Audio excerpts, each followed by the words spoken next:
Hello student, this is class 4 maths chapter 1st. Today's the topic is the Indian number system and the international system.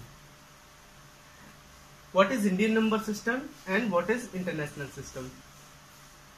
तो आज हम जानेंगे Indian number system क्या होता है, international number system क्या होता है, क्या क्या इसमें पीरियड्स होते हैं, क्या क्या इसमें प्लेस होते हैं। ठीक है, तो पहले हम जानते हैं कि इंडियन नंबर सिस्टम क्या है और इसमें कितने पीरियड्स होते हैं। तो वंस, थाउजेंड, लाख और करोड़, और भी इसमें काफी होते हैं, लेकिन जो हमारे सिलेबस में है अभी वो वंस, थाउजेंड, लाख और करोड़ तक है। ठीक इसी तरह से इंटरनेशनल नंबर सिस्टम में जो पीरियड आपको दिए गए हैं वो है वंस, थाउजेंड, मिलियन, इसके बाद जो आता है वो होता है बिलियन। अब इसमें दिए गए प्लेसेस को हम कैसे अरेंज करते हैं, तो सबसे पहले वंस में दिया गया है तो वंस, फिर आएगा टेंस, फिर आएगा हंड्रेड, यानी वंस प्लेस में 3 प्लेस होते हैं, वंस, टेंस, हंड्रेड। फिर आती है बात थाउजेंड की, तो यहाँ पर थाउजेंड। फिर आता है अगला प्लेस, तो ये 10,000। फिर आता है लैख, तो लैख। फिर आता है अगला प्लेस, तो ये होगा 10 लाख। फिर आएगा करोड़, फिर आएगा 10 करोड़। तो इस तरह से ये इंडियन नंबर सिस्टम में ये प्लेसेस होते हैं, ones, tens, hundred, thousand, 10,000, lakh, 10 lakh, crore, 10 crore. Example के लिए अगर हमें कोई नंबर दिया गया है 551383, तो सबसे पहले हम इसको इंडियन नंबर सिस्टम में करना है तो हमें पहले कॉमास पुट करने होंगे। कॉमा कैसे पुट करेंगे, तो वंस, टेंस, हंड्रेड। देखिए वंस, टेंस, हंड्रेड, पहला प्लेस वंस का क्लियर। अब फिर इसके बाद आता है थाउजेंड प्लेस, तो थाउजेंड, 10,000, फिर कॉमा। और फिर इसको अगर हमें अरेंज करना हो टेबल में, तो टेबल में अरेंज करने के लिए हम वंस के नीचे 3, टेंस के नीचे 8, हंड्रेड के नीचे 3, थाउजेंड के नीचे 1, 10,000 के नीचे 5 और लाख के नीचे 5। तो इस तरह से इसको हम प्लेस भी कर सकते हैं। इसके बाद अगला आता है हमारा इंटरनेशनल नंबर सिस्टम। तो इंटरनेशनल नंबर सिस्टम में जो पीरियड होते हैं वो होता है वंस, थाउजेंड, मिलियन। और इसमें जो प्लेसेस होते हैं, वंस का जो पीरियड होता है इंडियन नंबर सिस्टम में और इंटरनेशनल नंबर सिस्टम में, वो दोनों सिमिलर होते हैं। जैसे यहाँ पर भी वंस, टेंस और हंड्रेड आएगा। अब जो चेंजेस आते हैं वो 1000 पीरियड से आते हैं, जैसे कि यहाँ पर 1000, 10,000 और 100,000 होगा।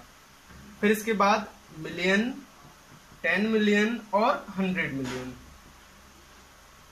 इसके बाद भी आता है जो बिलियन सीरीज है आपकी, वो स्टार्ट होती है। इसके बाद हमारी बिलियन सीरीज आती है, लेकिन वो हमारे सिलेबस में नहीं है। अब एग्जाम्पल के तौर पर अगर हमें कोई नंबर दिया गया है तो हम इसको सबसे पहले क्या करेंगे, कॉमास पुट करेंगे।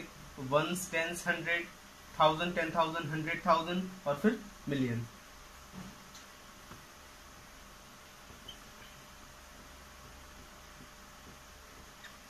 तो वंस, टेंस, हंड्रेड, थाउजेंड, 10,000, 100,000 और फिर मिलियन। अब इसको पुट कैसे करेंगे हम, वंस के नीचे 4, फिर 5, फिर 9, फिर 6, फिर 7, फिर 8 और 2।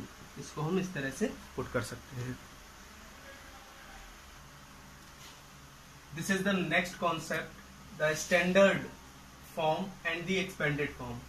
The standard form like this, it is 28,756। जब भी हम किसी भी वैल्यू की स्टैंडर्ड फॉर्म को देखते हैं तो वो हमें इस तरह से लिखी हुई होती है। और जब हम एक्सपेंडेड फॉर्म की बात करते हैं तो हम इस नंबर को क्या कर देते हैं, एक्सपेंड कर देते हैं। फॉर एग्जांपल इट इज 28,000, तो 20,000, 8,000, फिर 700, फिर 50 और फिर 6। इस तरह से हमने इस नंबर को एक्सपेंडेड कर दिया। तो जब भी हमें एक्सपेंडेड फॉर्म के लिए कहे तो हमें इस तरह से राइट डाउन करना है, और फिर स्टैंडर्ड फॉर्म का है तो इस नंबर को जब हम ऐड करते हैं तो हमें ये मिल जाता है। इसके बाद अगला कॉन्सेप्ट जो बहुत पहले से आप लोग जानते होंगे और पढ़ते भी रहे होंगे, predecessor and successor. Predecessor is that just before, यानी किसी भी नंबर का एक पहले, एंड सक्सीजर जस्ट आफ्टर, यानी किसी भी नंबर का तुरंत बाद। तो जैसे हम जस्ट बिफोर निकालना है तो उसमें से 1 माइनस कर देंगे, तो 34138 में से हमें लास्ट डिजिट को ही माइनस करना होगा। तो ऑब्वियसली हम 8 में से 1 को माइनस करेंगे तो 3 4 1 3, यहाँ पर 8 में से 1 माइनस हो जाएगा तो 7। और सेम यहीं पर हमें करना है, यहाँ पर हमें 1 माइनस किया था क्योंकि जस्ट बिफोर निकालना था, यहाँ पर हमें जस्ट आफ्टर निकालना है तो 8 में 1 को ऐड कर देंगे तो 3 4 1 3 सेम एज रहेंगे और 8 और 1 9 हो जाएगा। इसके बाद अगला कॉन्सेप्ट है नियरेस्ट टेंस। तो 24 इज लाई बिटवीन, अब हमें 24 का नियरेस्ट वैल्यू निकालना है तो हमें 24 जो है वो किसके बीच में लाई करेगी, 20 से 30 के बीच में। या तो ये 24 वैल्यू 20 के नियरेस्ट आएगी या ये 30 के नियरेस्ट आएगी। अब हमें देखना है कि लास्ट डिजिट क्या है 24 का, 4 है। अब देखिए 4 जो है वो 20 के नियरेस्ट आएगा, यानी 24 जो है वो 20 के नियरेस्ट आएगा और 30 से काफी दूर है। ठीक है कि 24 जो वैल्यू है वो क्या हो जाएगी, हमारे 20 के नियरेस्ट आएगी, इसीलिए ये हमारा आंसर होगा।